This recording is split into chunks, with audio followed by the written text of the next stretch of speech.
আসসালামু আলাইকুম প্রিয় বন্ধুরা, আশা করি সকলেই ভালো আছেন। আমিও আল্লাহর রহমতে ভালো আছি। আমি আবারও আপনাদের মাঝে হাজির হলাম ছোট্ট একটি শিক্ষণীয় গল্প নিয়ে। আশা করি আমার এই ছোট্ট গল্প থেকে কিছুটা হলেও নৈতিক শিক্ষা অর্জন করতে পারবেন। গল্পটি হলো, একটি গ্রাম ছিল। সেই গ্রামের প্রত্যেকটা বাড়িতেই মুরগি হতো। আমরা জানি সকালবেলা মুরগির ডাকে গ্রামের অনেক মানুষের ঘুম ভাঙে। সেই গ্রামের মুরগিরাও বুঝতো ঠিক তাদের ডাকেই সকালের ঘুম ভাঙে সবার।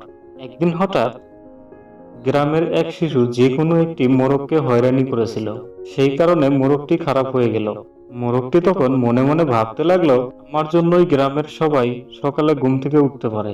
পরের দিন সকালে আমি কোনো শব্দ করব না, সবাই ঘুমাতে থাকবে আর আমার গুরুত্ব বুঝতে পারবে এবং আমাকে আর জ্বালাতন করবে না। পরের দিন সকালে মোরগ কিছুই বলল না, তো সমস্ত লোক যথাসময়ে উঠে তাদের কাজ শুরু করে দেয়। মোরগটি দেখতে পেল সবাই সবার মতো কাজ করে যাচ্ছে, জন্য কারো কাজ থেমে নেই এবং থাকবেও না। এই ছোট্ট গল্পটির নৈতিক শিক্ষা হচ্ছে, গর্ব করবেন না। আপনার গুরুত্ব লোককে না জানিয়ে আপনি নিজেকে ফুটিয়ে তুলুন মানুষের প্রয়োজনীয় হিসাবে।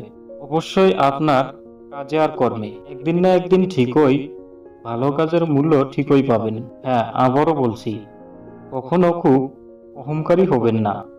আপনার মহৎ কাজ বিশ্বর কাছে আপনার গুরুত্ব বলে দিবে। আজ না বললেও একদিন না একদিন ঠিকই বলবে। প্রিয় বন্ধুরা, আশা করি ছোট্ট গল্পটি শুনে মনের মধ্যে কিছুটা হলেও উপলব্ধি করতে পেরেছেন। ধন্যবাদ সবাইকে।